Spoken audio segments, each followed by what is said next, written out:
Hello, everyone. Good afternoon and mabuhay. Welcome to the final coaching of the English majorship. So, welcome to REO Top The LET. Thank you for choosing this review center. And we also have here takers this September 26th, and we also have other takers who will be taking the licensure exam in the future. So, welcome to the final coaching for English majorship. So, we'll be having it for 2 hours today for items which are relevant to the competencies given by the Professional Regulation Commission, particularly on English majorship. So hello everyone. So we have here viewers from all over the Philippines.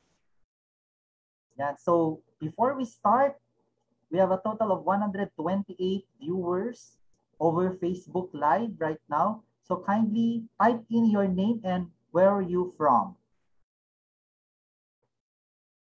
And so I can see here comments already from our Facebook page. We have reviewees from all over the Philippines and even abroad, I think. We also have reviewers even from other countries who will be taking the LET. So we have from Pampanga, from Zamboanga, Sibugay. Okay. So come on. Before we finally begin, I would like you to share this live video so that your friends will also be notified. Okay, and invite more your friends for this final coaching for English majorship. Oh, we also have from Ilocos Norte. Yeah, so shout out from all students, student teachers, pre-service teachers from Ilocos Norte. Ayan, from Pangasinan. So from all over the Philippines indeed.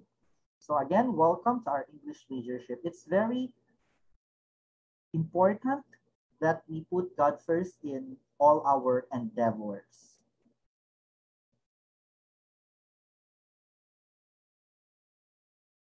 So let us start this session through prayer.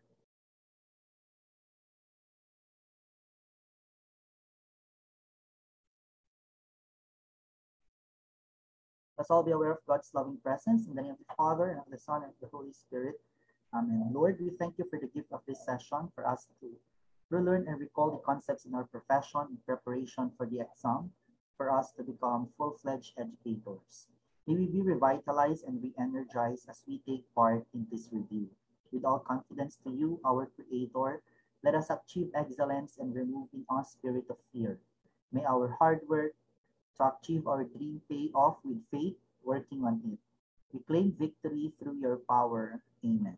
Father, the Son, the Holy Spirit. Amen. So, yan.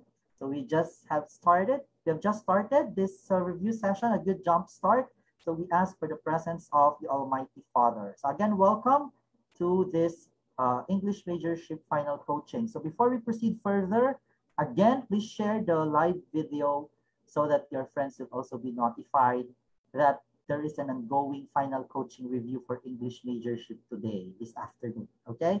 So for the general guidelines, all our FB viewers right now, I would like you to observe the following guidelines for a better flow of our discussion for this afternoon. So we have first, mute your microphone and turn off your video when not speaking. Use the raise hand button feature if you have any question, or those, of course, in the live streaming, you have to chat your messages or your questions or clarifications over the Facebook chat. And may I encourage everyone to scribble important notes. Don't just take screenshots of the question, because it's good, my dear reviewees, to also have your own notes, which will later on serve as your review materials. This is better compared to that you're just taking a screenshot of the questions. Kindly change your device with your first name and your surname. So for those who are on FB Live, I already asked you to mention your name and where you are from. Then you will be given 15 seconds to key in your response to every item. So you have to do the analysis of the items that I will be giving you. Okay? And of course, the most important weapon now in our preparation for the licensure exam for teachers is actually praying. Okay? So you put God first in everything that you do. All right?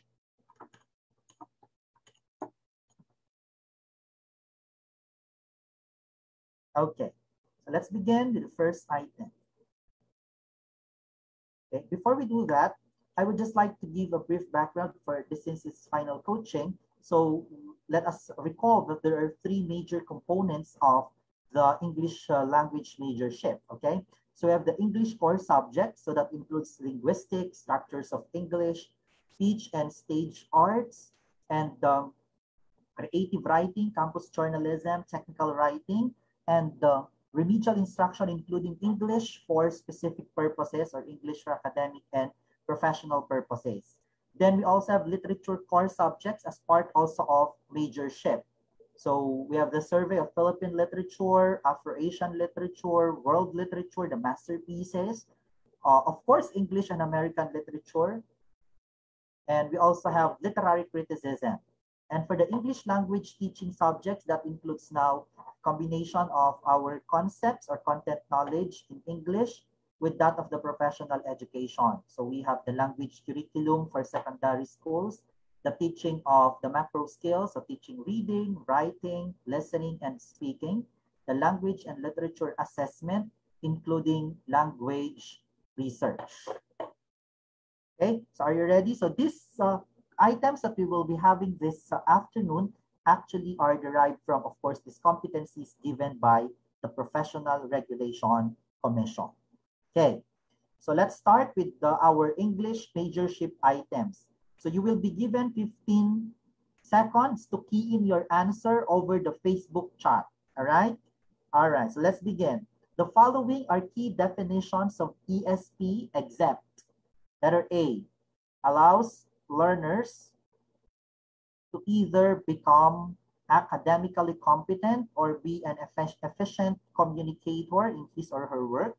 Letter B, focuses on developing learners' communication skills in English useful in different departments, such as hospital, banking, finance, or marketing.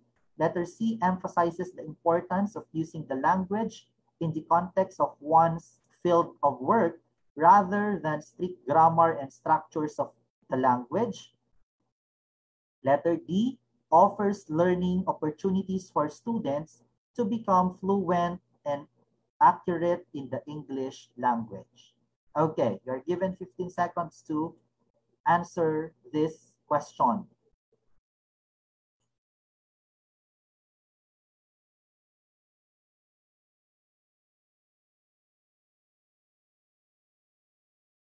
Please key in your answers over our chat box.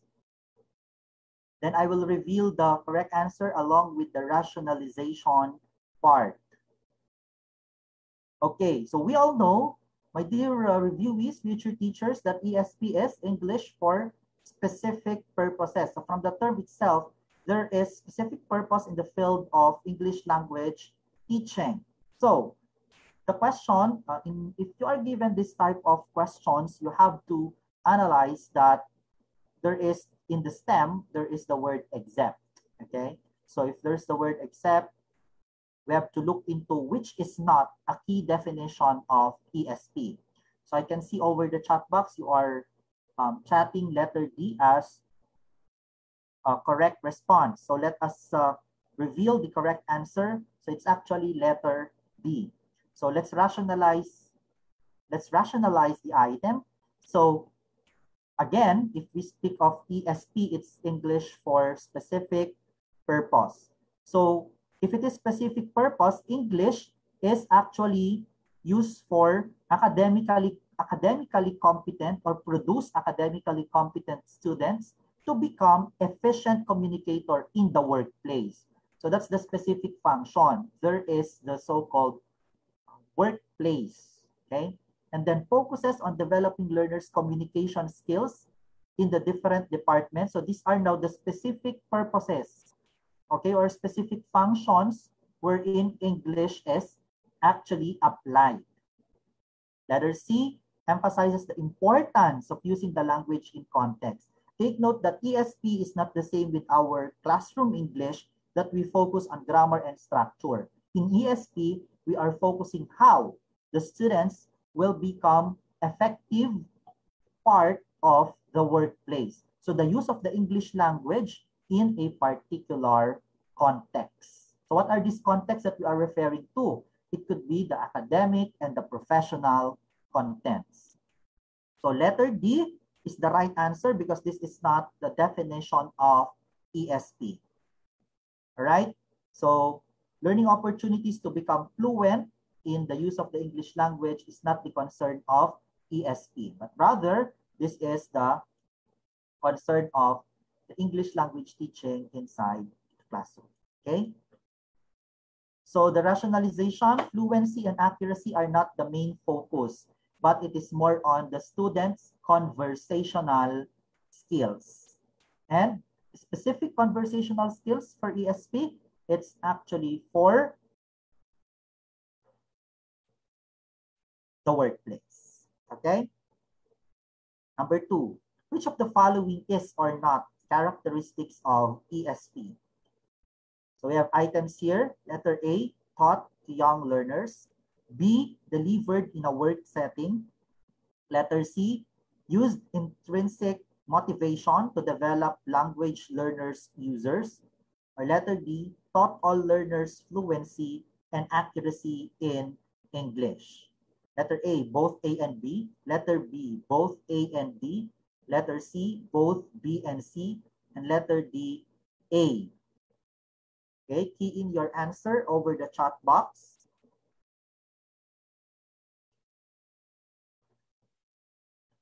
Of course, those who are on Facebook Live, kindly key in your response over the chat panel or in the chat, Facebook chat, live chat. Okay, so thank you to those who are participating. Very good. And then there are also those students who keep on tagging their friends. So that's very good also. Okay. So again, in the stem of the question, my dear future teachers, we have not, the word not, the characteristics of ESP. So we're going to look into again this particular item, which of this does not pertain to ESP. Correct answer is letter D. Both A and B are not actually correct characteristic of ESP. Why? Because as I mentioned earlier in item number 1, when we speak of ESP, it is delivered in a work setting and it used intrinsic motivation. Why intrinsic motivation? It's because there is already the innate motivation from the learners because he's already guided with his or her goal in the workplace. So that is, these language learner users will enhance further that particular skill. It's primarily because of the needs. Okay? So letter A, taught to young learners. Of course, there's no ESP in the grade school, di ba? So letter A is not definitely a characteristic of ESP. And letter D, taught all learners fluency and accuracy, as we mentioned earlier. This is not the focus of the English for specific purposes. Okay?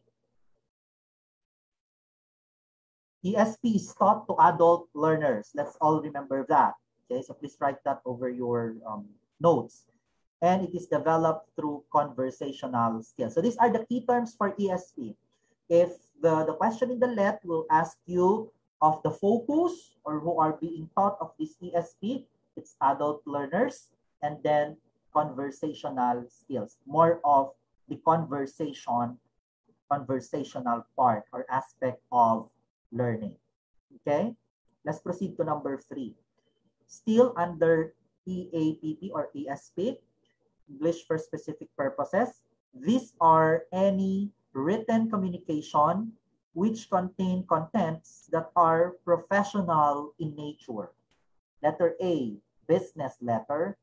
Letter B, memorandum. Letter C, bulletin. Letter D, periodic report. In your answer now.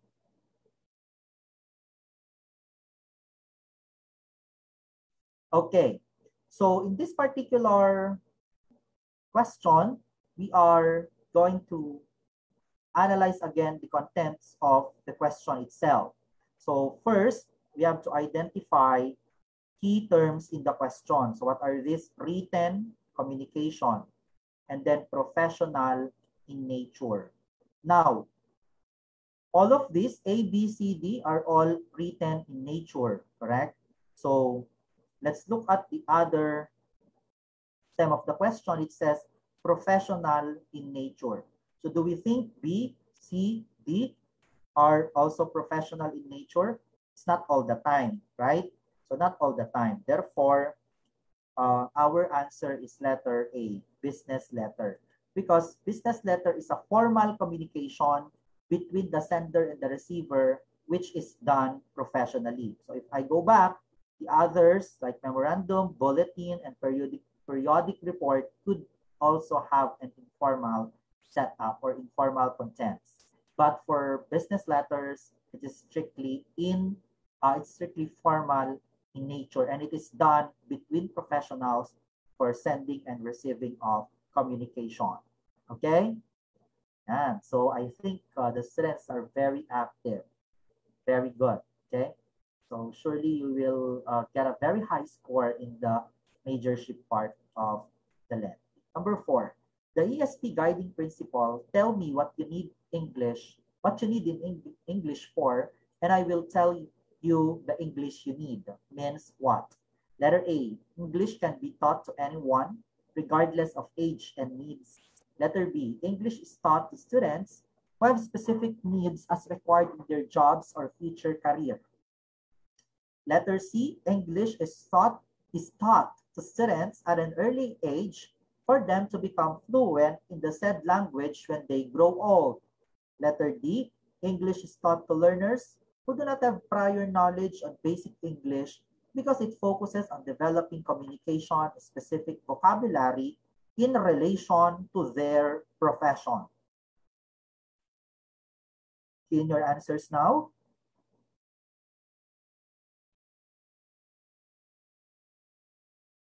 Okay, so we have varied responses here. We have B, we have D. Take note of the principle. Tell me what you need English for, or what you need in English for, and I will tell you the English that you need. What does it imply? So by the process of elimination, we can now eliminate letter A. So we practice also test-taking items, test-taking skills, no? Okay, so letter A can be removed because of course, English cannot be taught to anyone regardless of age and needs. Letter B, English is taught to students who have specific needs as required in their jobs or career. That could be, cannot eliminate that, but we can eliminate letter C already. Okay, and English is taught to learners who do not have prior knowledge on basic English because it focuses, that could also be. Diba? So, let's look at the best answer. Take note that almost the choices A, C, and D are correct. But, diba, we have B, A, B, and D a while ago. We have removed C because that is not a part of ESP. So we are left with A, B, and D. But we look at the best answer. So English can be taught to anyone regardless of age and needs. It's not actually the best answer. Why? Because first of all, it's very wide in scope and it's very general. While English is taught to learners who do not have prior knowledge, so meaning it's back to zero, so that makes the sentence erroneous. Okay, and that is not related anymore to the guiding principle of ESP because it is assumed that when the students are already on the ESP part, they have prior knowledge or they have schema. Take note of the term schema in the language. But letter B is the best because students will be taught depending on the needs required to their future profession. Okay? And this is why it is termed as ESP, because this is taught to learners with specific needs required to any future career that they will have. So that's the function of English for specific purposes. Again, you master these concepts because ESP items are really common in the LET. Okay? Number 5, learners who will soon become employees will be able to develop their communication skills necessary in handling colleagues and clienteles. What ESP benefit is this? Letter A, optimal use of learning resources. Letter B, effective application of content. Letter C, faster acquisition. Or letter D, increased job efficiency and productivity. Come on, we are under the benefits that the students could get from English for specific purposes. They will become employees soon and develop their communication skills in handling their colleagues and even their clients. So what benefit of ESP is being exemplified in this scenario? Okay. The answer is letter D. Why letter D? It's because ESP learners are trained and exposed to their future field of work. So let's look at this. Optimal use of learning resources. This actually pertains to optimal use of learning resources, my dear future professional teachers. This is more on the use of various materials for materials in the learning of language. And effective application of content. This is on conversation, conversational English. Then faster acquisition is if they are good in English, then they will be hired immediately. Okay, there will be immediate hiring for because of that. Okay. And the increased job efficiency and productivity. Efficiency pertains to how you handle now different situations in the workplace. And then productivity is the amount of work that you produce. Because you are good in English, you'll be able to have the communication skills. All right? I hope you are following my review. Let's proceed to the next item. Item number 6. In ESP, what is assumed from the learners? Letter A, enough knowledge on grammar and language structures.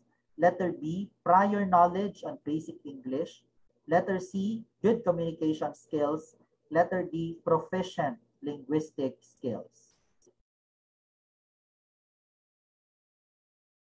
What is assumed from the learners?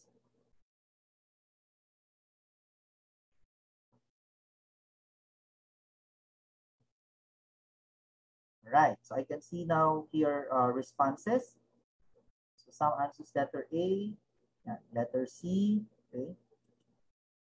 Correct answer is letter B. This is what I mentioned earlier about schema, okay? Schema.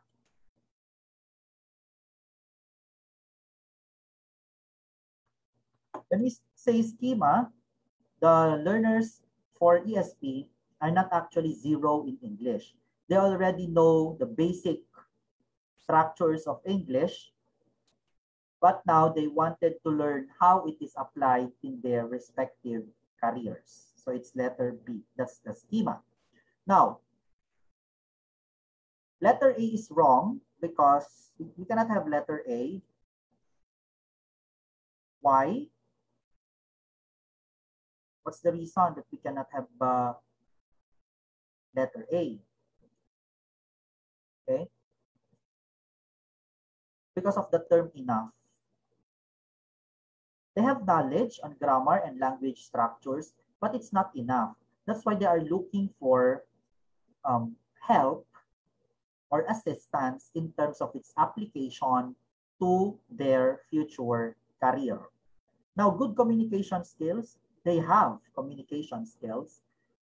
They can express at a very minimum to themselves.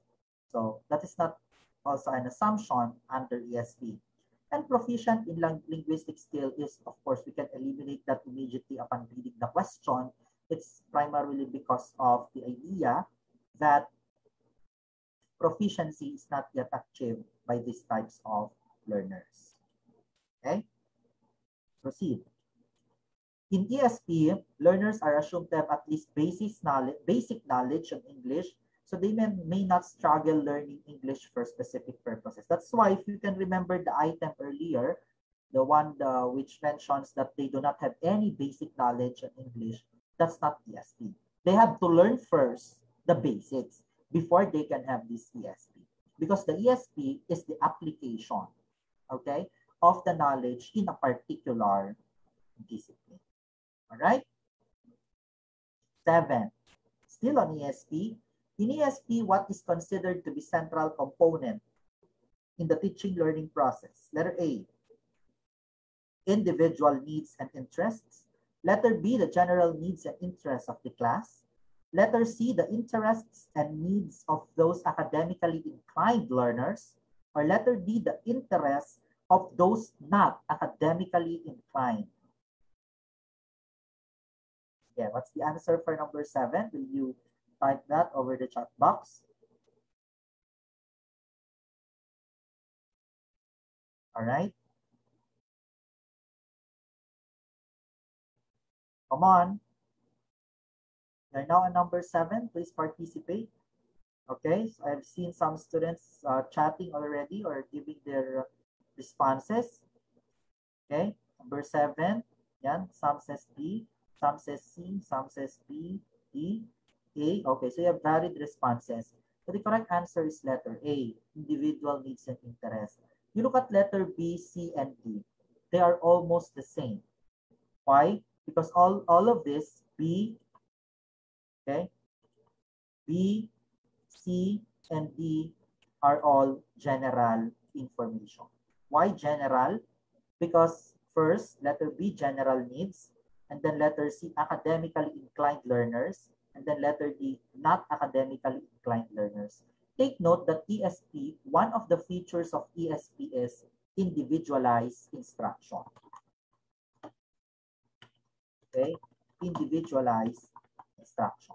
If you say individualized instruction, this pertains to the ability or the material rather, the material that the teacher prepared, which considers first the interests and needs of each of the learner, not only the academically inclined, not only the not academically inclined.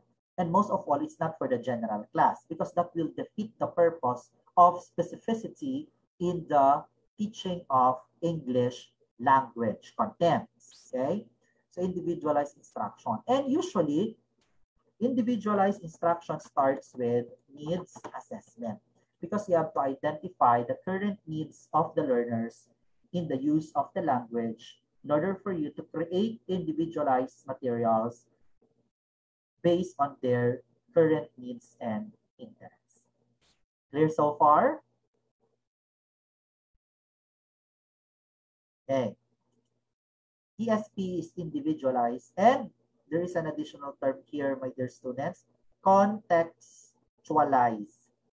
Meaning to say it's in the proper arena or it's in the proper setting and in context with the current situation that is being faced by the learners. Okay? Let's proceed to number 8. This is on Afro-Asian literature. Racial segregation sanctioned by law and was widely practiced in South Africa is termed as letter A, negritude, letter B, tigritude, letter C, apartheid, and letter D, orature. Orature. The answer for number 8.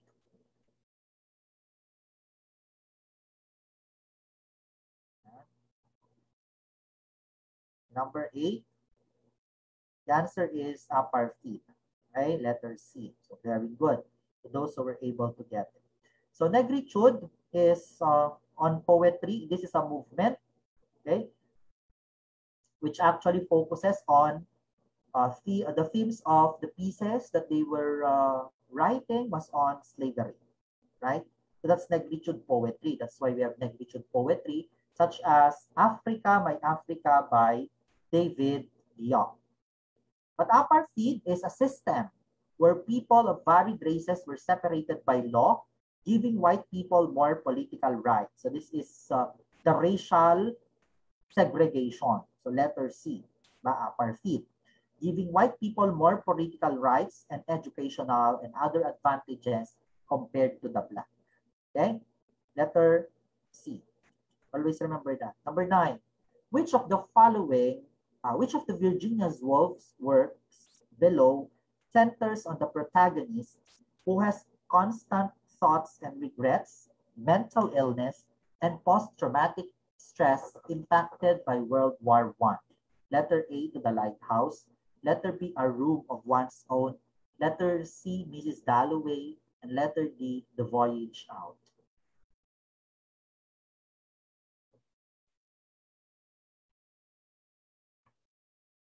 The answer is letter C, Mrs. Dalloway's.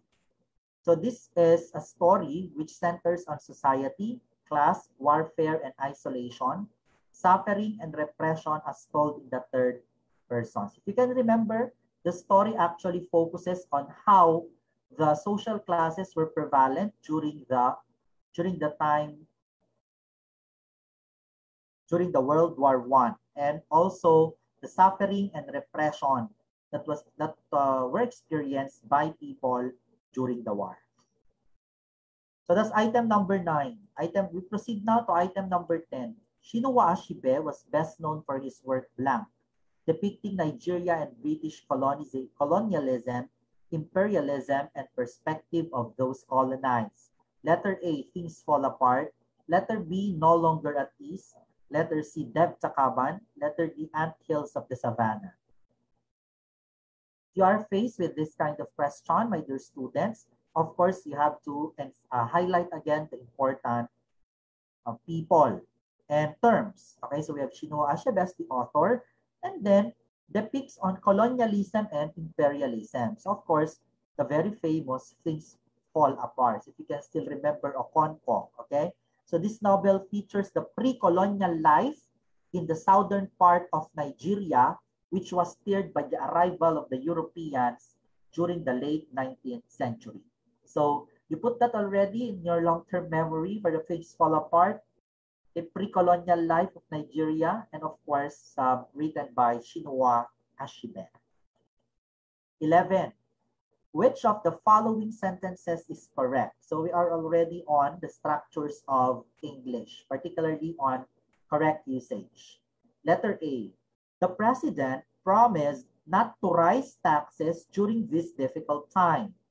Letter B, the president promised not to raise taxes during this difficult time. Letter C, the president promised to not raise taxes during this difficult time.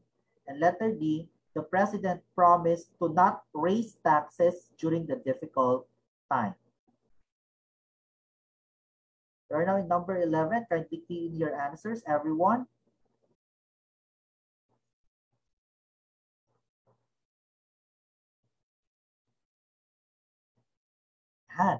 Let's see. Letter A, letter B. So as you can see, if this is identifying which sentence is correct, you just look at the words or phrases which are actually similar, right? So not to rise, not to raise, to not rise, and to not raise. First, you identify which which of these two, rise or raise, is really the correct term to use. Let's see. Okay. So it's raise, correct? Raise. And then after that, since you have raise, is it to not or not to? So technically, it's not to raise, because we have the to plus the verb. Okay. The base form of the verb. Diba? All right, so raise and rise both refer to something to go up, but there's a difference in how we use them. Raise always needs a direct object, so you raise something, you move it up. But with rise, there's no direct object. So it goes up or it increases by itself. So since we have a direct object in the sentence, which is taxes, so we use raise. All right, so that's proper usage. So may I advise everyone to read and to master these words which are commonly interchanged, right? Will you message over the chat panel some of terminologies which could be similar to this, like rise, raise, what else? I'll wait for your responses over the Facebook Live. What do you think? What are the other things that you have to master? Affect and then effect. Right? That's one. Another, English majors.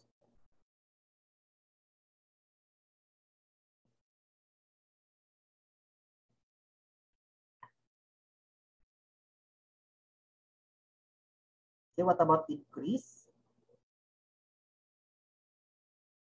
Okay, the lie and then lay. Okay, loss and then lost. Okay, those are commonly interchanged really. Right? So please have a list of all of this. That's just a tip coming from me. Okay? See ya. Next, number 12. It is said to be an expression of a body of culture shared by a particular group of people which encompasses common traditions of a certain culture or subculture. Types of which includes proverbs, tales, and jokes. Letter A, myth. Letter B, folklore. Letter C, legend. Letter D, fiction. So this is an item coming from folklore and mythology.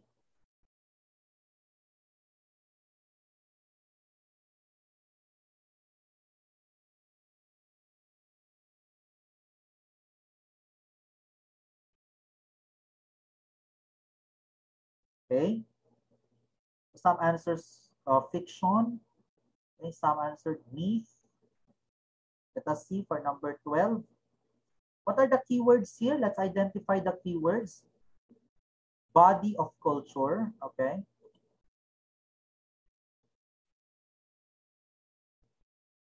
Body of culture. And then tradition of a certain culture or subculture. And then we have examples here. Proverbs, tales, and jokes. Right? Of course, you are going to look into the right answer. It's letter B, folklore. Why? Looking into the choices, you could now eliminate the other three. What's the reason? Because myth, legend are also under folklore, right? And even fiction.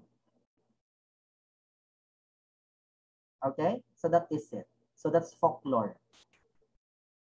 And one thing that I would like you to remember about folklore also is on the term oral tradition or oral lore, because it was just transferred through the mouth. There's no such thing as written document or written record about this folklore, okay? As far as a reflection of the cultures of that particular people. And this is shorter in scale compared to myth, because myth is about gods and goddesses, and it is also fiction in nature. 13. On literary criticism. This latest literary criticism argues that a text does not follow poetic conventions, of which meaning of the text is manifested through the use of absurdism, chaos, black humor, and others. Letter A, deconstructionism. Letter B, postmodernism. Letter C, queer. Letter D, feminist or feminism.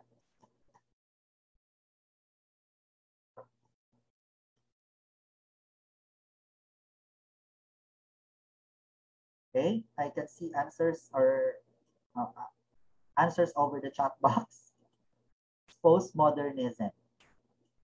So postmodernism is a literary criticism which highlights literary revolution and the defiance of literary convention. So our keywords there, if we go back, our keywords will be does not follow poetic convention, and we have the use of this particular terminology to find out the meanings of the text. So queer, it's more of the LGBT, and then feminism is on women empowerment. Proceed. Again, if you have questions, you can always message them over the chat panel, or if you have clarifications, why we have that as the answer. All right? So that when this item, actual item, it's an item, will be from the item bank of the LET and will be tested in the licensure exam, then at least you will get something. Okay? Number 14, still on literary criticism. It is when a text is viewed as a revelation of the struggles in the society, including social class struggles and materialism, what literary perspective is employed? Letter A, sociological. Letter B, Marxism. Letter C, mimetic. Or letter D, psychological. Okay, so, okay, key in your answer, sorry. Look at the question. I look at the question. Right. Struggles is one of our key terms.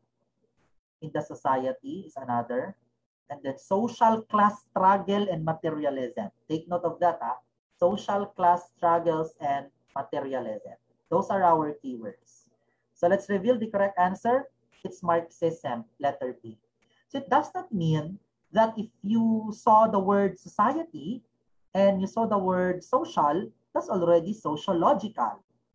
No, because we are talking here of social class struggles, which is the focus of the Marxism. And how the social class affects the struggles in a particular society. When we speak of sociological, this is more of the way people communicate or socialize with people in that particular society.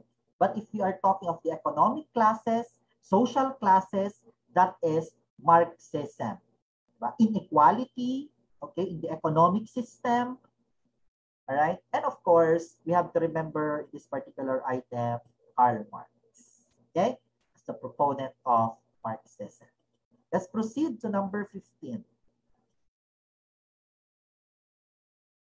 This literary criticism emphasizes the importance of social conflict to or struggle to create change. So that's Marxism. Next, 15.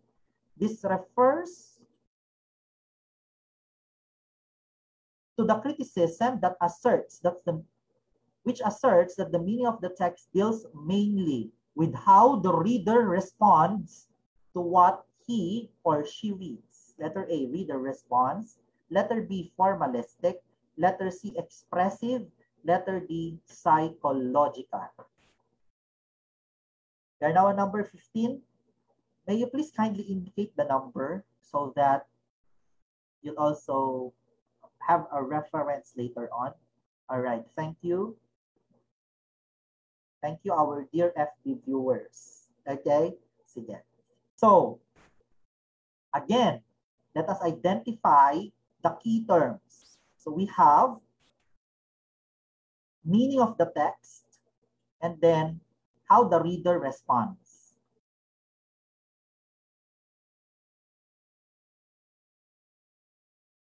The correct answer is letter A, of course, reader response. Formalism.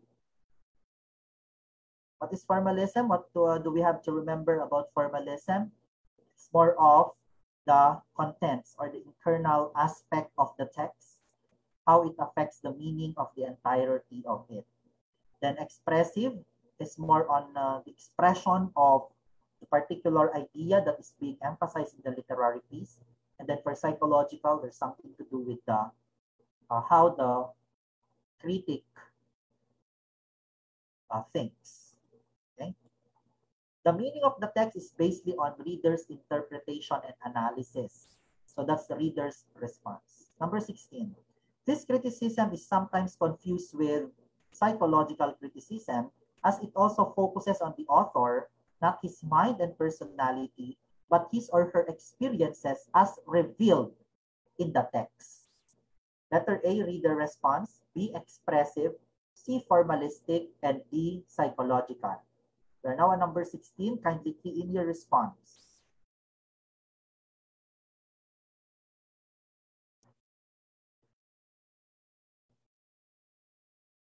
Please put the number. Yeah, 16. Right, so some says D, some says B. All right, let's see. Correct answer is expressive. If you are faced with this kind of question, you look at the, as I am always saying, you look at the item. So it says here, confused with psychological criticism. So technically, psychological will not be part of the choices anymore. Okay, so that's common sense. And then formalism, of course, we all know that formalism is how the contents of the text or the elements present in the text affects the meaning. So letter C is not also the correct answer. We are now actually on reader response and expressive. What's the difference between the two? A while ago, for reader response, it is more on how the reader or the one reading it, or critic, so the one critiquing it, expressive, interpretation. But for expressive, it's more of the revelation of experiences in the text. So that's the difference. So expressive E is experience. So please always remember that. Expressive goes with experience. And the reader response is interpretation of the reader, or how the reader reacts to it. That's clear. Okay? That's the clear difference of the two. Author's experience are revealed in the literary text. A while ago, for reader response, the interpretation of the reader. Clear so far? Okay. So I hope you're learning. Number 17. To what sensory perception do the following lines from James Joyce's Araby appeal? We ran to the dark, dripping gardens, to the back doors of the dark, dripping gardens, where odors arose from the ash pits, to the dark, odorous stables, where a coachman smoothed and combed the horse or shook music from the buckled harness. Letter A, auditory. Letter B, olfactory. Letter C, gustatory. Letter D, tactile. Number 17. This is now on images. Imagery. What imagery or sensory perception is formed given the lines taken from James Joyce's Araby, one of the most famous masterpieces of the world? Okay? And correct answer is iba. So you have different or varied responses over the chat box. Correct answer is olfactory. When you're faced with items like this, my dear future English teachers, you have to look at the words. We ran, right? So there might be movement, right? But you look into the most common of which. Right? So to the dark, dripping gardens, to the back doors of the dark, dripping gardens, that's visual imagery. But as you go on with the sentence, it continues, where odors arouse from the ash pits, the dark, odorous stable. So this is now pertaining to the olfactory part of, or olfactory image. So the imagery form is on olfactory. So the most common, as you look into the last sentence also, there are also olfactory images in it. Imagery is a literary device that refers to the use of figurative language to evoke a sensory experience or create a picture with words for readers. By utilizing effective descriptive language, writers appeals to the senses of sight, that's visual. Okay. Taste is gustatory, smell is olfactory, touch is tactile, and sound is auditory, as well as the internal emotion and feelings. Therefore, imagery is not limited to visual representation or mental image also, but it is on physical sensation and even the internal emotion. Take note of the 5 common images in the elements of creative writing. So this is an item from creative writing. 18. If one makes a critique of any literary text by focusing on the rhyme scheme and meter of the said text, what approach will be used? Letter A, reader response. Letter B, mimetic. Letter C, formalistic. Letter D, expressive. Put your responses over the chat box. We're now on number 18.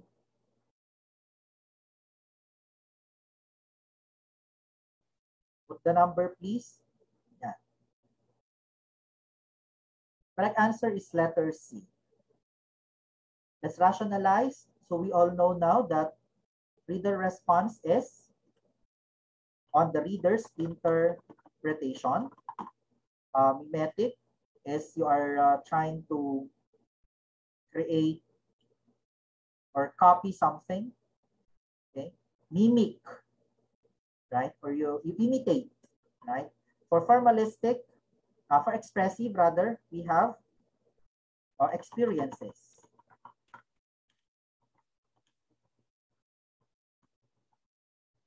When we speak of formalistic, this is the objective analysis. This is an objective analysis of the elements.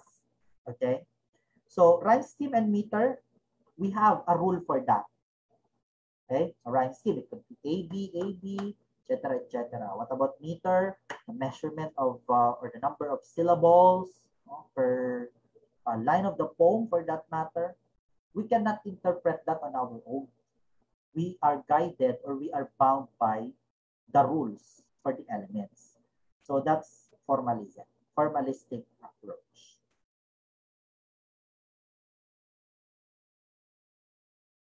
This is also called objective reading because we are focusing on the form of the writer, the form of the text rather. The form of the text as employed by the writer. Item 19. John was raised by a father who was a carpenter. As a kid, he enjoys observing his father doing carpentry work. So he thought he wanted to be a carpenter himself. The art of shaping and assembling structural workwood seems to fascinate John, who excelled in this field of endeavor. What is the problem in the paragraph? Letter A, subject-verb agreement. Letter B, pronoun antecedent agreement. Letter C, inconsistent verb tenses. Or letter D, inconsistent voice of the verb.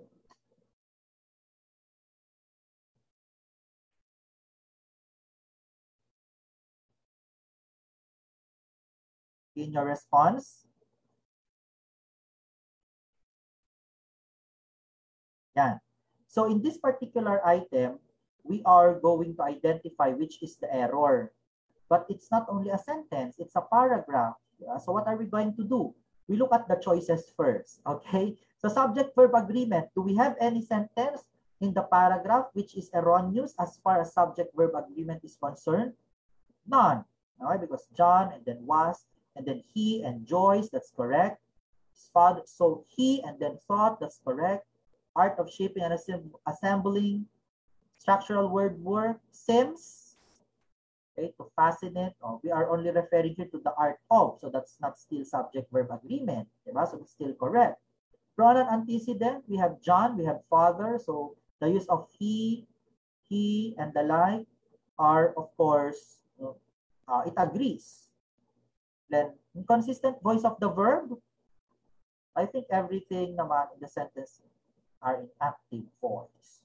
So the answer is letter C, inconsistent verb tenses. Take note that when we speak of context of the verb, the verb tenses should be considered. So let's look at it. John was raised by a father who was a carpenter. So as a kid, he enjoyed. Okay, that's supposed to be in the past. And the rest follows. For consistency, because that is already talking, we are talking here rather of and action completely done in the past. 20. This is on introduction to linguistics. Okay? When I say hi to my former and present students in introduction to linguistics, my school, ayan. Sige, hello everyone. Are you in the Facebook chat right now? Facebook Live, I mean. Sige, there you go. Here also some of my former students will be taking the LET very soon. Okay? The study of linguistic forms and their relationship to the users of those forms is referred to as syntax, letter A, syntax, B, phonetics, letter C, semantics, and letter D, pragmatics. Right? Correct answer is pragmatics. So this is a branch, the branch of linguistics dealing with language in use and the context in which it is used. That is pragmatics. Take note that in linguistics, we have the micro and macro linguistics. So under micro linguistics, we have the sound, the SSM, diba? Sound, structure, and meaning. So for the sound, what are under sounds? We have the phonology and phonetics and phonology. For structure, we have morphology and syntax. And for meaning, we have semantics and pragmatics. So we have to remember all of this. So since in the question, it speaks of the relationship of the forms, that is more of the meaning part. And is it semantics or pragmatics? It's pragmatics because we are talking about the relationship. Okay, very clear? There you go. Number 21. This design feature of human languages refers to the lack of necessary connection between sound and meaning. This still under linguistics. Letter A, productivity. Letter B, specialization. Letter C, displacement. Or letter D, arbitrariness.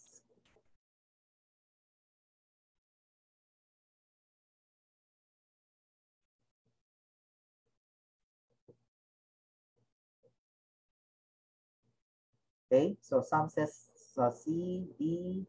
Yeah. Okay, so this item talks about the type, the characteristics of a language. So design feature of human language, necessary connection between sound and meaning. Correct answer is arbitrariness. Arbitrariness refers to the quality of being based on random choice or personal whim rather than any reason or system. So meaning we have the freedom, no, or choosing rather than considering the system itself. Language is arbitrary. Okay? So it's letter D, arbitrariness of the language. So very good. Number 22, still on linguistics, but this time it's macro linguistics. This branch of linguistics studies the relationship between language and society. Letter A, sociolinguistics. Letter B, dialectology. Letter C, psycholinguistics. Or letter D, applied linguistics.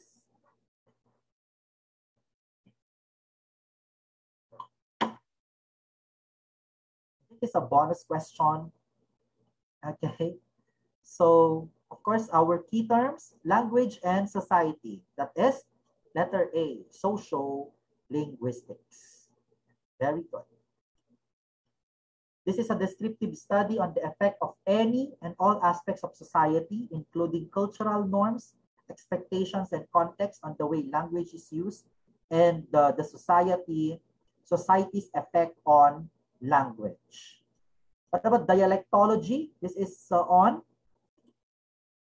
more of the regional languages, okay? Or the dialects. So psycholinguistics is more of the mind and the language.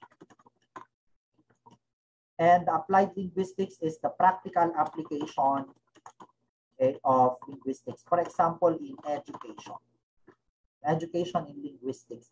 So that is why if you are going to study linguistics, that is an example of applied linguistics as one of our major subjects in English, diba? One of our foundation courses. All right, let's continue. Number 23. In this sentence, so we are on editing and translating of text. Oh, sorry, it's on intro to linguistics still. In this sentence, although I message her every week, my mother still scolds me for not updating her on my whereabouts. What is the cataphoric reference of the word her? Letter A, the message. Letter B, her. Letter C, mother. Or letter D, scolds. When we speak of cataphoric reference, it refers to a pronoun which appears first before the one it modifies. So, it's mother. So the her in here, although I message her every week, it pertains to the mother. The pronoun her refers to the succeeding word mother. That's why it's cataphoric reference. Okay? Yeah, very good. Yeah. Number 24. Stephen went to the school. He laughed because he forgot it was a holiday and it was closed actually. What reference is found in the sentence? Letter A, anaphoric reference. Letter B, cataphoric reference. Letter C, exophoric reference. Or letter D, both A and B. 24, we are now on 24.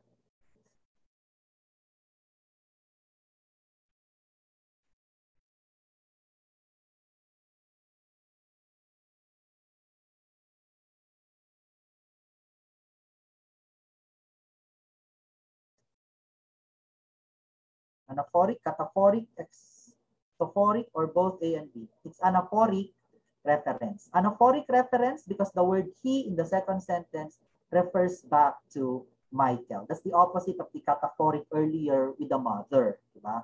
So let's go back. So Stephen here, the he in here, my dear viewers, the reference is Stephen. And of course, not the school. Diba? Okay, next. Number 25. Oh, sorry. Let me clear all first. 25. This is a traditional approach to teaching literature, which aims to understand and appreciate cultures and ideologies different from one's own time and space. So this is an item from Teaching Lit. Letter A, language model. Letter B, personal growth model. Letter C, cultural model. Letter D, literature model. Look at the stem of the question for you to find out the key terminologies. Okay?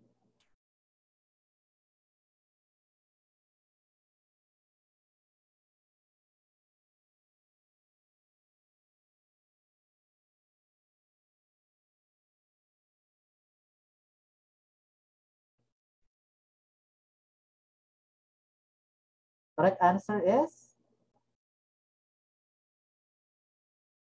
letter C, cultural model.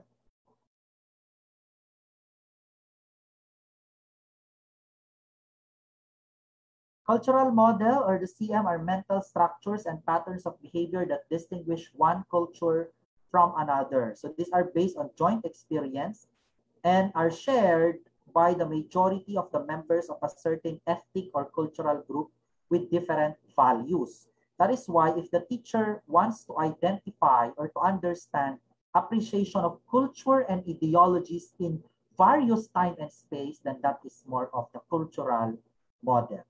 Language model focuses on the functions of language in communication for literature, and then personal growth model, the values that the students will get from the literary piece, and then of course the literature model is a traditional, okay? That you focus on the literary piece itself. 26. Blank relies on developing students' knowledge through working with familiar grammar, lexical, and even discourse strategies. Letter A, language model. B, personal growth model. C, cultural model. Or letter D, literature model. So you are developing students' knowledge through literature for the familiarity of grammar and even lexical and discourse categories. Correct answer is, I've said that already in the previous explanation, letter A, language model. This focuses on how language is used in the literary piece. So it's not about creative thinking, but acquisition of information related to the target text is encouraged. So in here, let's underline or underscore important terminologies. So we have not creative, this is not on, not creative thinking, but on the acquisition of information related to the text, because you are focusing on the language itself. And the coverage of that language is actually grammar and lexical and discourse categories. Next, number 27. Which of the following does not reflect the diachronic view of language? Letter A, studying how language changes through time. Letter B, tracing the etymology of a word. Letter C, reconstructing a language that is no longer spoken. Or letter D, exploring how language functions at a given moment. So very consistent. We still have a lot of viewers in here. We are now on the 27th item.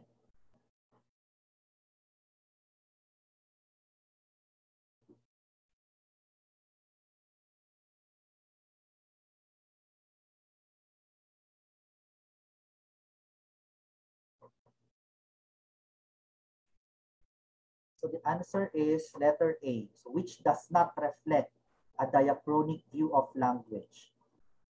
Diachronic focuses on how language is used in literary piece, so not creative thinking, but instead the acquisition of information related to the target text. Okay?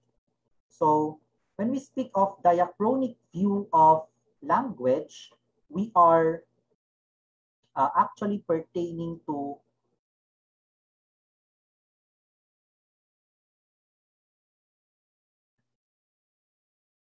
in diachronic linguistics, we study language through different periods of history. So diachronic linguistics is temporal dimension. So we remember here Ferdinand de Saussure. So we analyze how the language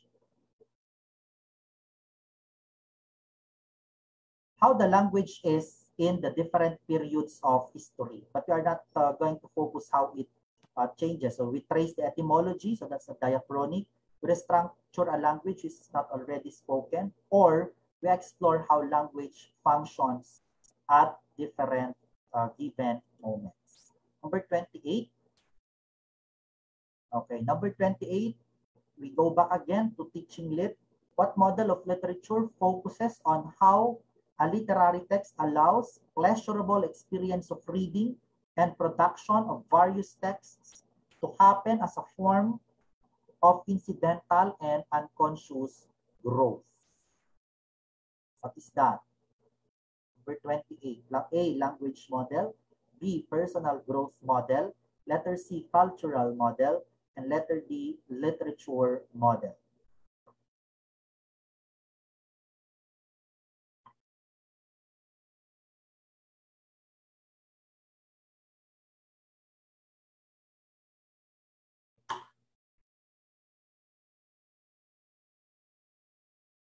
All right. So what are the keywords here? What are the keywords? Let's identify the keywords.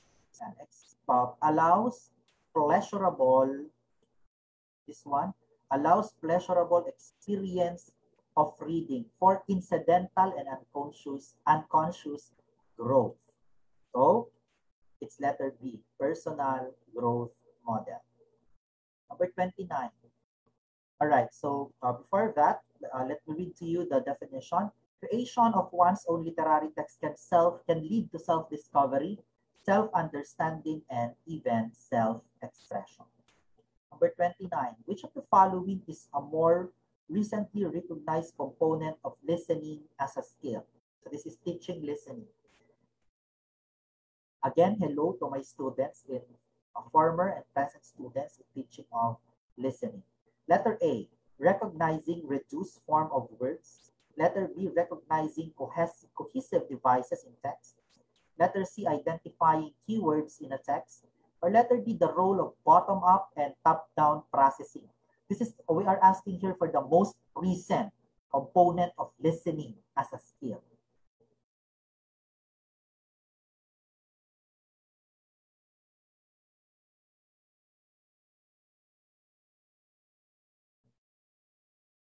Number 29, it's letter D, the role of bottom-up and top-down processing. In listening, we also have, now this is the most recent because before it was just about reading, diba? The bottom-up and top-down processing in reading.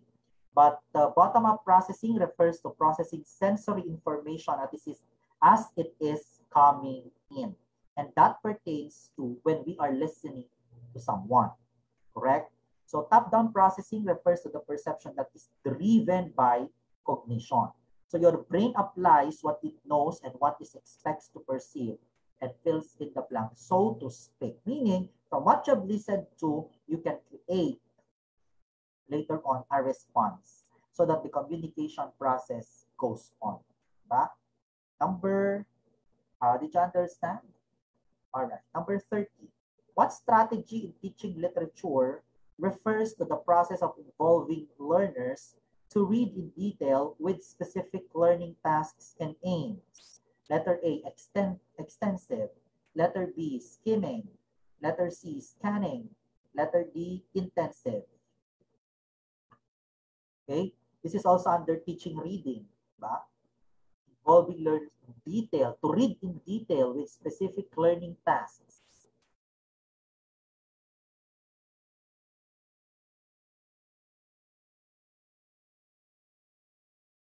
Okay, the correct answer is letter D, intensive. Intensive reading is with full attention and complete focus. So that's intensive reading. Because you are, why are you going to have focused reading? Because you have specific learning tasks and aims. Skimming and scanning is not, because when we speak of skimming, of course, we know that that is reading rapidly in order to get general overview of the materials. While scanning is you find specific facts. Okay? What about extensive reading?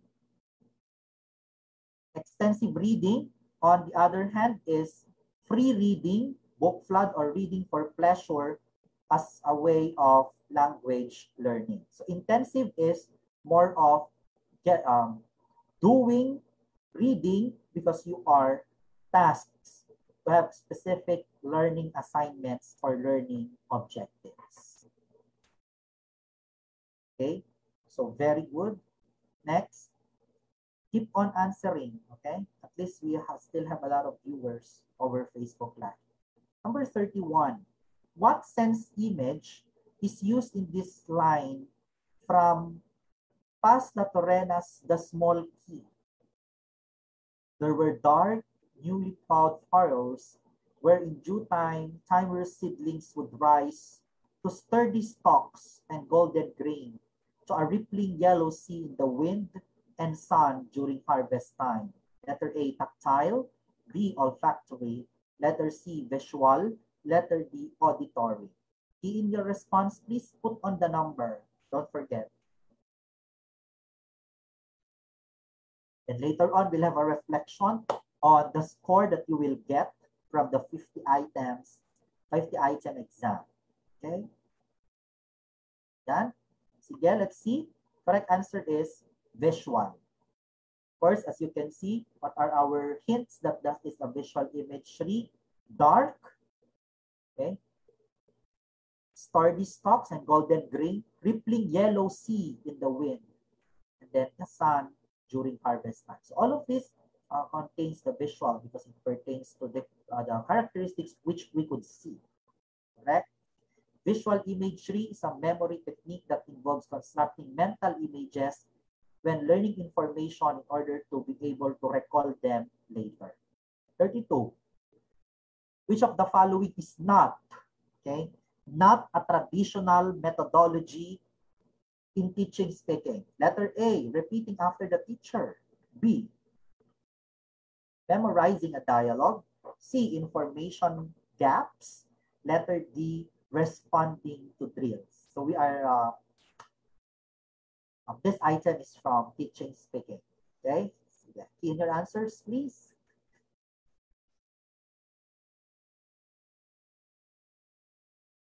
Okay, 32. We are on item 32. Okay.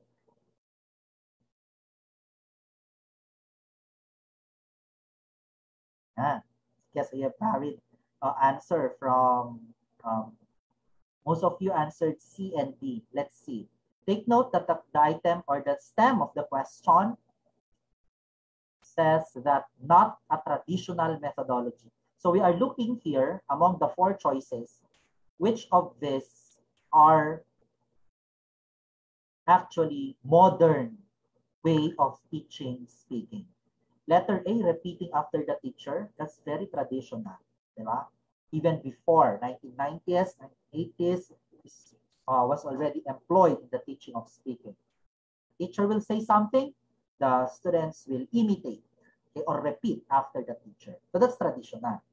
Okay, so we delete that. Memorizing a dialogue is also traditional. Diba? Traditional way of teaching. Why? For teaching speaking, because you are just letting them memorize the speech or the poem. So we are left with C and D. Responding to drills. So this is the same with A. Because you are repeating what the teacher will say. We have a lot of drills, especially in the grade school. So we are left with letter C as the response. What is this information gap that we are referring to? So traditional methodology of speech consists of ideas for memorization, but these information gaps consist of incomplete ideas, and then the students will be the one to fill out or to give ideas through speaking, right? To bridge the gap or the information gaps. So this is just the same with, or one of the examples could be the impromptu or extemporaneous speaking. So far, everything is clear? Okay, very good. Let's proceed to number 33. It is said that reading ability can be best developed in association with other skills. Which interrelationship will help teaching reading best? Letter A, reading speaking. B, reading writing. Letter C, reading listening. Letter D, reading presenting.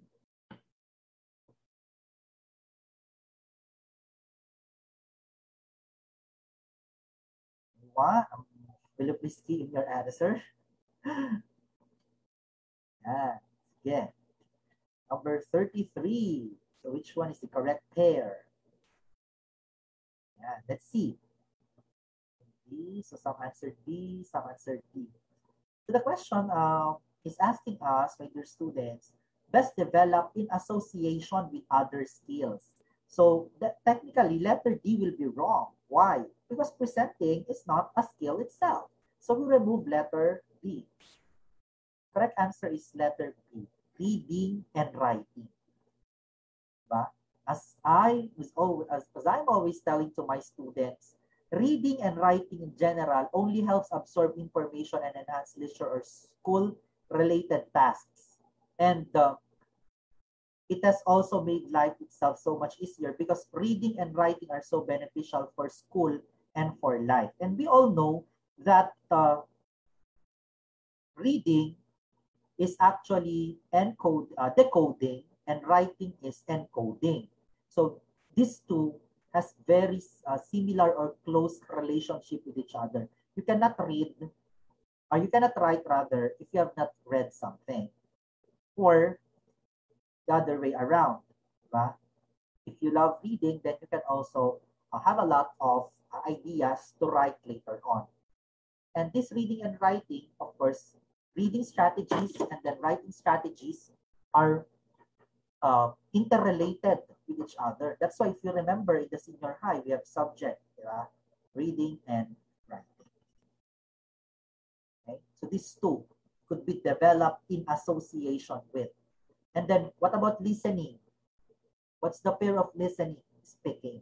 That is why in the curriculum, if you can remember, listening and speaking is actually combined. Teaching listening and speaking, and then teaching reading and writing. Okay? 34.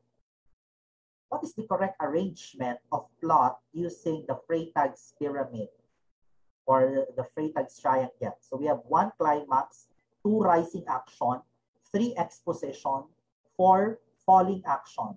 So letter A, 1, 2, 3, 4. B, 3, 2, 1, 4. Letter C, 3, 1, 4, 2. Or letter D, 1, 4, 3, 2. Put your responses.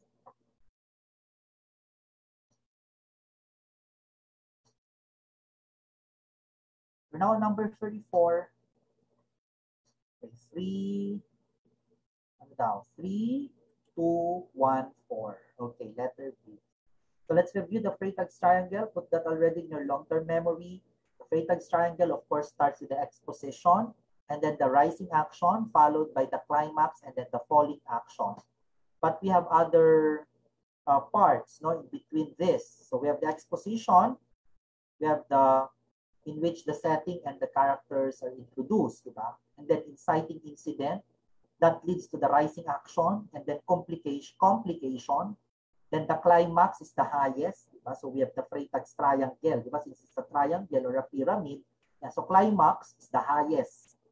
And then going down later on, so we have the reversal, be followed by the falling action, and then the resolution and the ending or the denouement. Okay?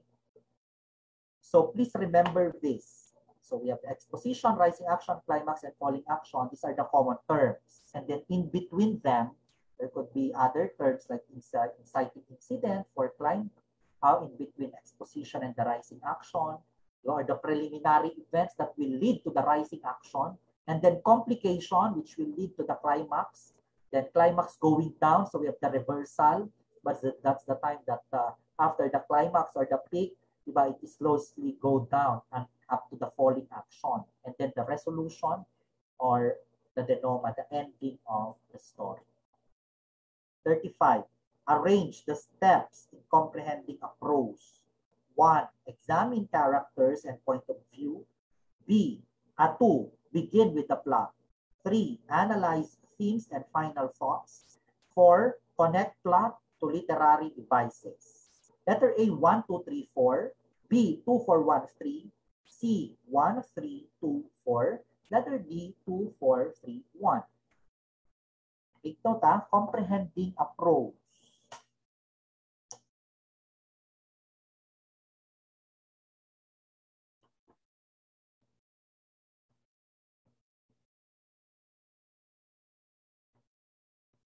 Answers, please.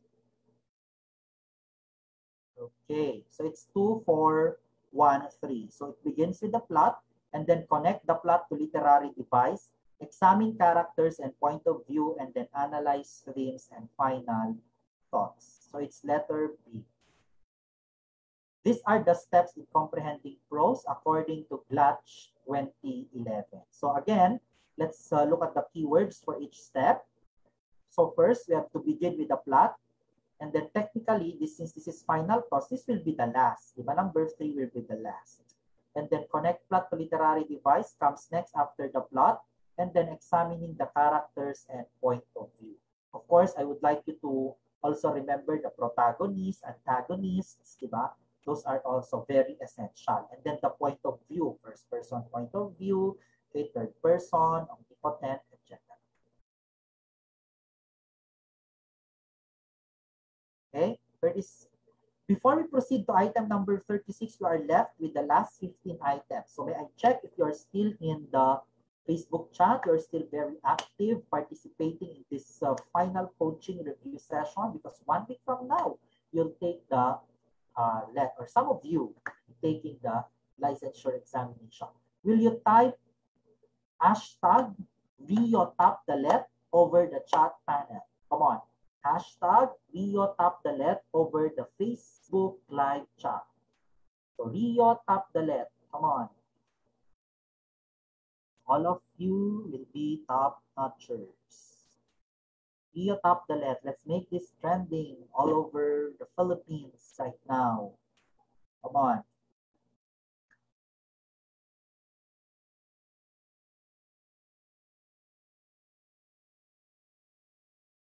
Okay? Yeah, very good. So REO Top The LET. Okay. Okay. Hashtag, hashtag. You put hashtag po, so that this will become trending. You can also share, of course, share the video. Very good. I can see here students from all over the Philippines. Okay, we have LPTQT. Okay. Sige. You be atop the left. Yeah. Okay. So you share it also. Don't forget to share our Facebook Live, so that your friends will also be able to have the experience of having this LET. Top the LET on January. Ayan, good luck. Good luck, everyone. Yeah. Yeah. So regardless of when you will be taking the LET, some of you here are still fourth year students. So sige, congratulations for reviewing this early. Okay, very early, because you really have to prepare for this, the real battle in the teaching profession. Okay, so that's just our icebreaker, because we already have a lot of information in our mind right now, and we still have other reviews after review sessions, final coaching after my talk or after my review session. We still have English for Gen Ed, so you invite your friends, those who are not English majors. Right after this, we'll have the review for English general education. Okay. Yeah, so you have it. Okay.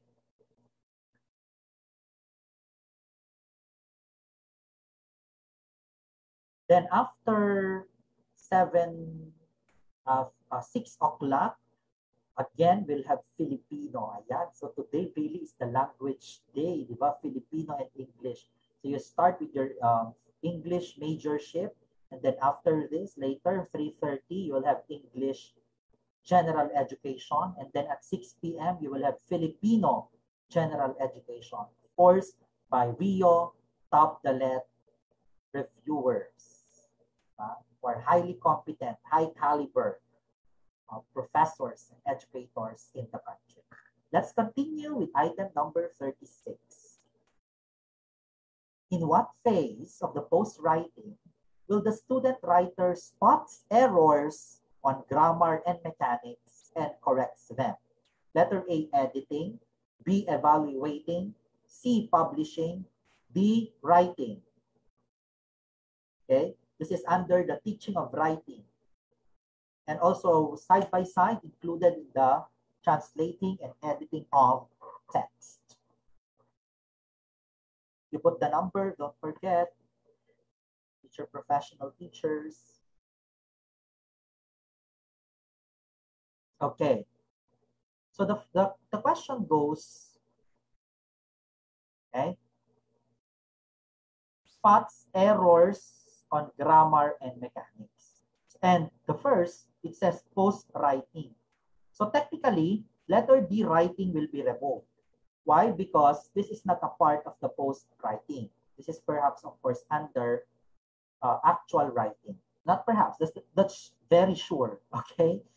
Yeah. So, publishing is not also, because it's not related at all with spotting errors, because publishing is now the last stage. Yeah, do you remember that? It's the last stage of the writing process, because you are now trying to extend Okay? Or let people read your output.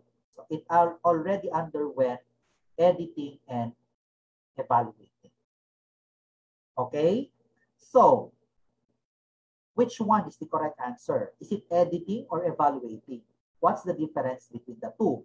When we speak of editing, this pertains to the external revision.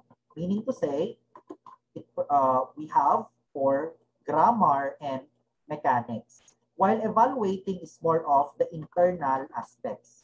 What do you mean internal aspects? That contains the organization, the content, the language used, and even the vocabulary. Okay? So which comes first, evaluating or editing?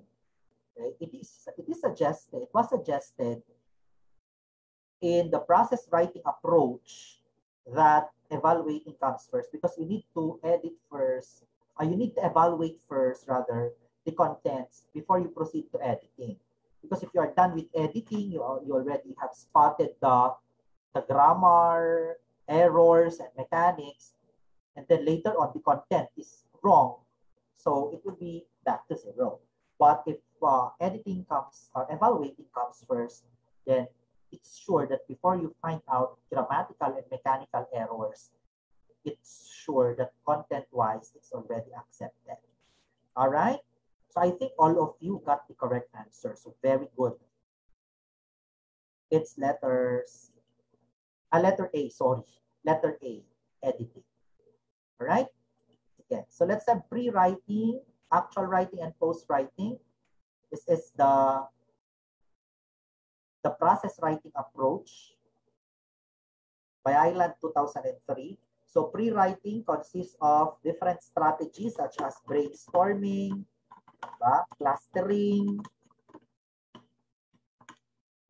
brainwriting, and among others, which could be a preparation to writing. While actual writing consists now, of course, of the actual doing of the paper or writing of the paper. So you include in here citations, diba?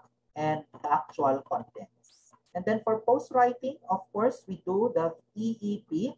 We have evaluating, okay?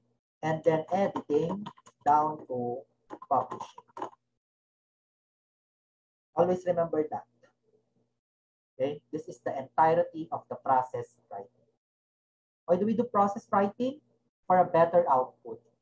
And take note, we are now in the 21st century teaching.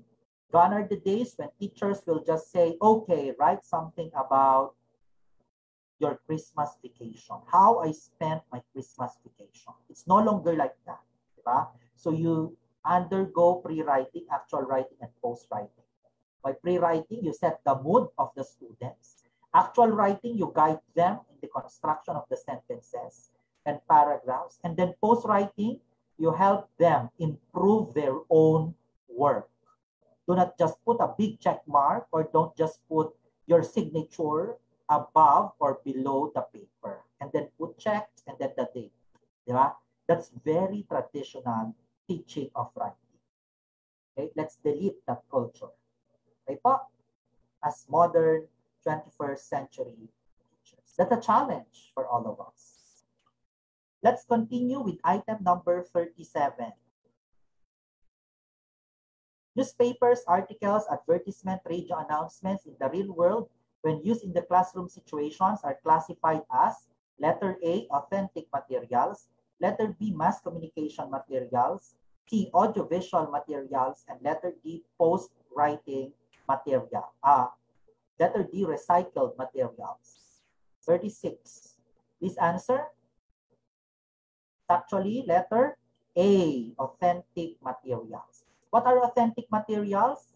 These are print, video, and audio materials students encounter in their daily lives as change of address forms, job applications, menus, voice message, and programs, radio programs, and videos. They are not actually created for instruction, but you bring them inside the classroom to teach the content. Okay? So that's authentic material. When we speak of authentic materials, these are not really made for instructions. Newspapers were not really made, no, to be brought inside the classroom. No. But as a teacher, you find the contents of the newspaper very important in teaching, for example, subject-verb agreement. You bring that, that becomes an authentic material. Okay? 38. A plan of what to be achieved through the teaching and learning process, which contains the course descriptions, objectives, the prerequisites, the requirements, and the topics to be taught. Is the letter A, course outline, B, curriculum guide, letter C, course syllabus, letter D, lesson plan. Yeah, very good. Huh? You're very fast. The correct answer is course syllabus, letter C. Okay? Course outline po, this consists of the topics. Topics, ito, list of topics only. Curriculum guide, these are competencies. And this comes from Ed.D. Okay? In the case of the basic education, the curriculum guide, now that we are in the pandemic, so we have the MELCs. So please review the MELCs. Okay, most essential learning competencies. Lesson plan, this is your daily lesson plan or weekly. Daily, or it could be done daily or weekly. And this is a summary of what you are going to do or to implement inside your classroom. So it starts with, of course, the objectives of the lesson down to the assessment or assignment. Proceed. So a course syllabus is an academic document that explains rules, responsibilities, and expectations. And it also describes the goals and the objectives and even the assessment techniques. 39. The content of the language teaching in this type of syllabus is a collection of specific abilities that play the integral part in using the language. What is it referred to? Letter A, skills-based syllabus. B, task-based syllabus. C, content-based syllabus. D, notional functional syllabus. Correct answer is letter A, skill-based syllabus. Why? Skill-based syllabus are designed to focus on different underlying abilities, such as reading, writing, listening, or speaking. So if that's your focus, that's skill-based syllabus. While for task-based, you give them authentic tasks that will help them develop the language. What about content-based? For example, you teach nouns, you teach verbs, but your contents will be under science. Or you look for an article which talks about the globalization or the global warming. So that's content-based syllabus. But your main focus is to teach the students the verbs. Right? For notional functional naman, it's on grammar functions or grammar use. 40. The goals of this language teaching approach are learn grammar, vocabulary, and culture. Teacher is the authority. He or she makes use of translation, deductive study of grammar, memorization of the vocabulary. What approach of language system is described? Letter A, grammar translation approach. B, natural approach. C, community language learning approach or the CLL. And letter D is the direct approach. Answer for number 40, letter A, grammar translation. Okay, teacher is the authority. He makes use of translation. Why? To increase the vocabulary of the students. This is a method to teach foreign languages. So, for example, we have English, diba? English is our second language. So, in grammar translation classes, students learn grammatical rules and apply by translating sentences between the target and the native language. 41. What figure of speech is used in this last paragraph from Paz La Torrena's The Small King? How quiet and peaceful the day was. A cow had strayed by looked over her shoulder with a round vague inquiry and went on chewing her cud, blissfully unaware of such thing as gnawing fear in the heart of a woman and still smoldering resentments in a mouse. A. Irony. B. Simile. C. Personification. D. Metaphor.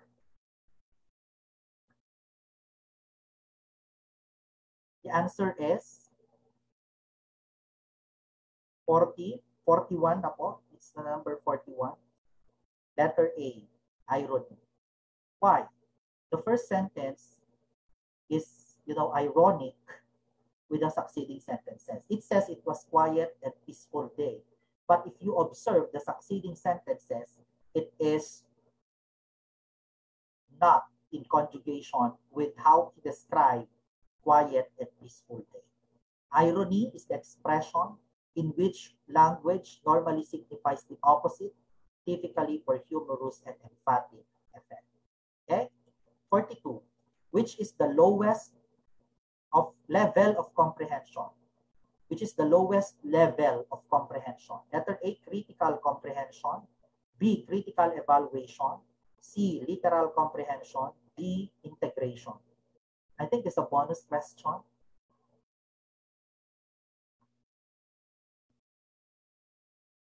The answer is lowest level, letter C, literal comprehension. Okay? Level 1 is of course literal. Level 2 is inferential.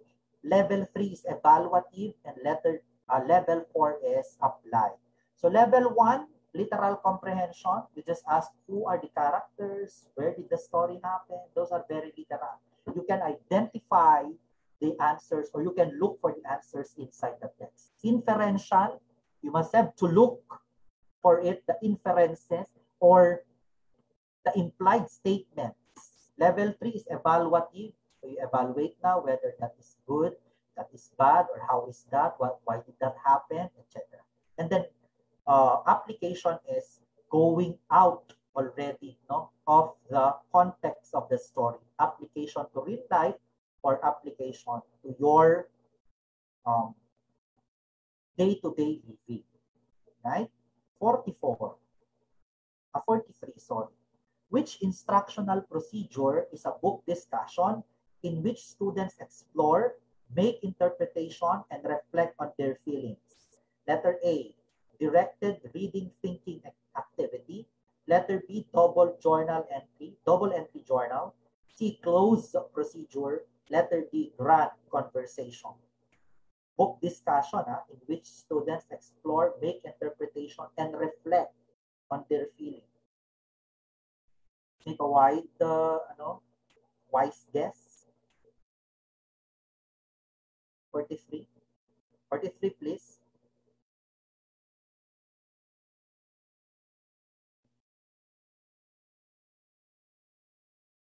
Okay. It's grand conversation. When we speak of grand conversation, this is student-led full class discussion around specific topic. This strategy differs from other types of discussion in the entirely student-driven with the teacher participating and intervening as facilitators in the conversation. So in the grand conversation, there is an exploration and interpretation and a reflection of the feelings of the writer. Okay? Or the feelings of the students towards the story that they have read. Number 44, what is the instructional procedure used when they gather information about readers' abilities to deal with the content and structures of the text? Take note, content and structure. So it's very objective. So letter A, cubing. B, grand conversation. Letter C, closed procedure. Or letter D, the KWL chart, or no one to learn. Which one? Gather information on the reading ability. Letter C, closed procedure. Why closed procedure? Because this is a technique for omitting words in the passage so that forced to use background experience, knowledge of syntax, vocabulary, and interest or higher order thinking skills to fill the blank and complete the thought. Because take note, we are doing here, or we are recognizing here, content and structure. So closed test will let you identify the content and structure of the text being read. 45, which is an interdisciplinary unit that integrates reading and writing with other curricular areas such as the social sciences, mathematics, and values education. A, cluster. B, collaborative report. C, theme study. D, learning log. Take note, interdisciplinary unit. Okay, number 45, please. Interdisciplinary units, integration of reading and writing. Okay, it follows a thematic study. Theme study is combining the tools for learning for the educational benefits. It could come from various contents, okay, for a better understanding of the language itself. 46. I've discussed this in the previous item earlier, so I hope you'll get it right. What is the main concern of process writing? Letter A, the final written output. Letter B, the comfort of students in writing. Letter C, the stages that students undergo enable to learn how to write. And letter D, the motivation to write. Number 46, please.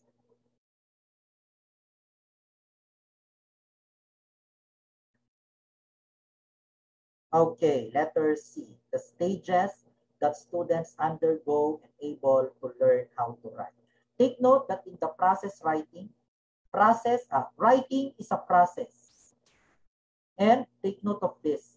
The product, the idea of process writing, my dear students, is the product is as important as the process.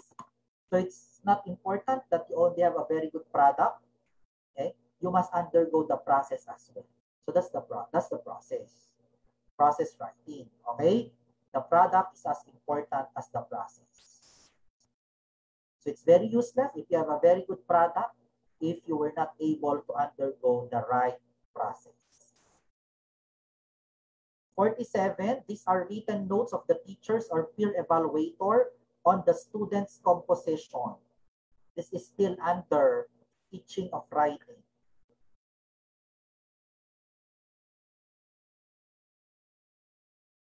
Peer or evaluate written notes, written notes. That's our keyword there. So the answer is 47, letter B, commentaries.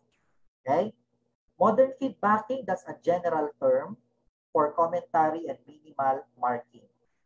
Minimal marking are putting of codes like encircle the error and then you put the code GRM to indicate grammar error and then let the students identify later on why you put the GRM as the code. So these are all this is what you call minimal marks. So commentaries, these are feedbacks, either good or bad, or good or, suggestion, good comments or remarks, and then suggestion. But always make sure that it is constructive in nature. I do not degrade the paper of the student. Number 48, ayan. Let's read. Commentaries are needed to provide proper feedbacking. So we call that modern feedbacking techniques. 48. Teacher Mary learned in her graduate degree class that language learning should also be a result of cognitive processes, of the act of knowing something. Which of the following is the result of this principle? Letter A, content-based instruction. Letter B, desuggestopedia. Letter C, peripheral learning. Or letter D, total physical response. Take note, result of a cognitive process and then act of knowing something. So it's letter B, desuggestopedia. So, result of the cognitive process and act of knowing something. Because desuggestopedia is an approach where primary objective is to tap the extraordinary reserved capacities that will possess and but rarely, if ever, used. Utilizes many sources that we can use to best learn them. Okay? So content-based, that is more of, again, as I mentioned earlier, the use of other disciplines. Peripheral learning is on the use of the area for learning. Then total physical response is, an example is drill. This is the second to the last item. Teacher Peter uses small groups, games, and tasks. He also asks students to actively listen to music, songs, and conversations in class. Which of the following explains Peter's practices? A, cognitive approach. B, communicative approach. C, counseling learning approach. D, task-based English language teaching.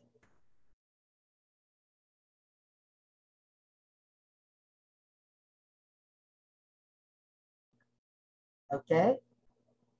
Correct answer is letter B, communicative approach. Why communicative approach for number 49?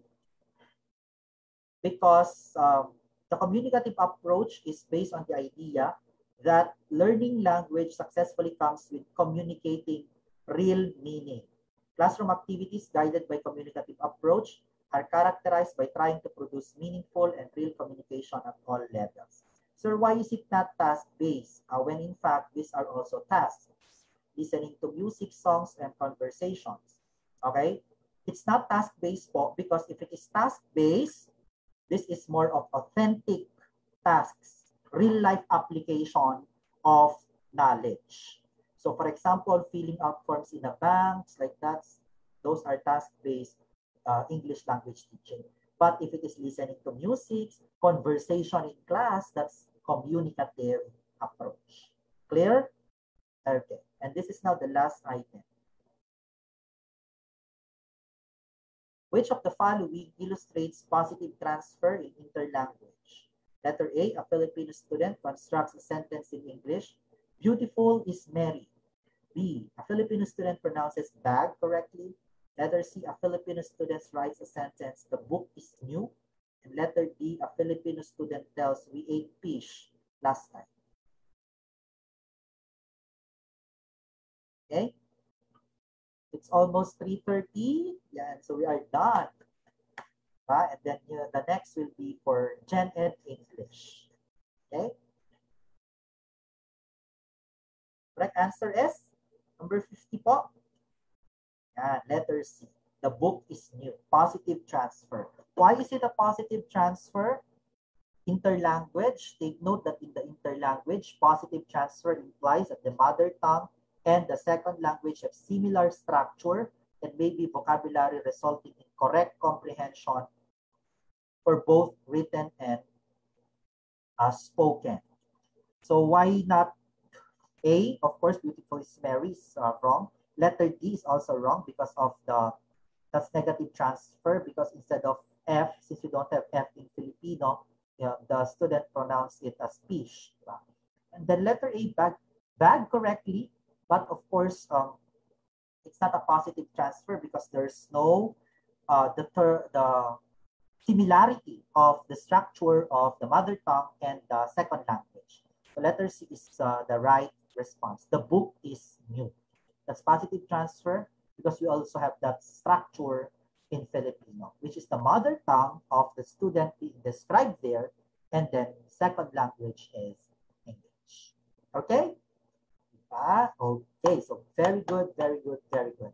So that is the end of our final coaching. I hope that you were able to get something from our review session or lecture for today. So thank you very much for attending this lecture, and I'm inviting you to once more attend the English Gen Ed review later, 3:30 after this, and then we'll have Filipino at 6 p.m.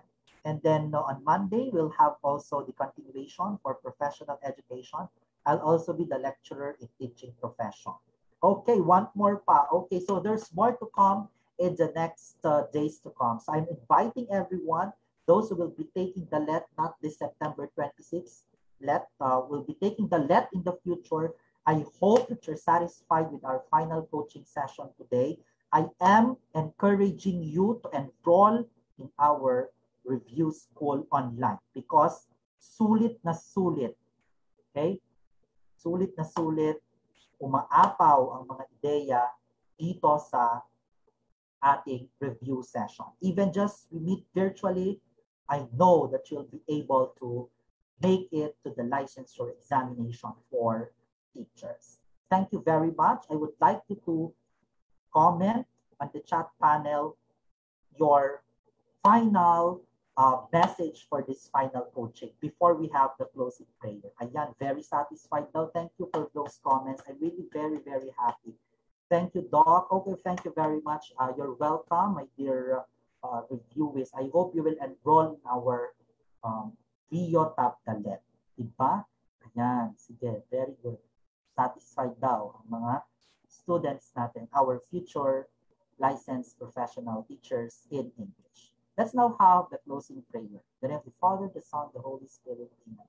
Lord, thank you for guiding us all throughout this session. Please be with us as we continue to journey our Lent. Be our light as we traverse these dark times. Thank you for the gift of each other. Thank you for today. We claim victory through your power. Amen. In the name of the Father, the Son, the Holy Spirit. Amen. Thank you very much. Take note that our pre-board exam will be open again tomorrow for general education, 8 to 10 a.m., professional education, 11 to 2 p.m., and specialization, 3 p.m. to 6 p.m. So just take, this is for free to check how effective and efficient our review school online is. Thank you very much.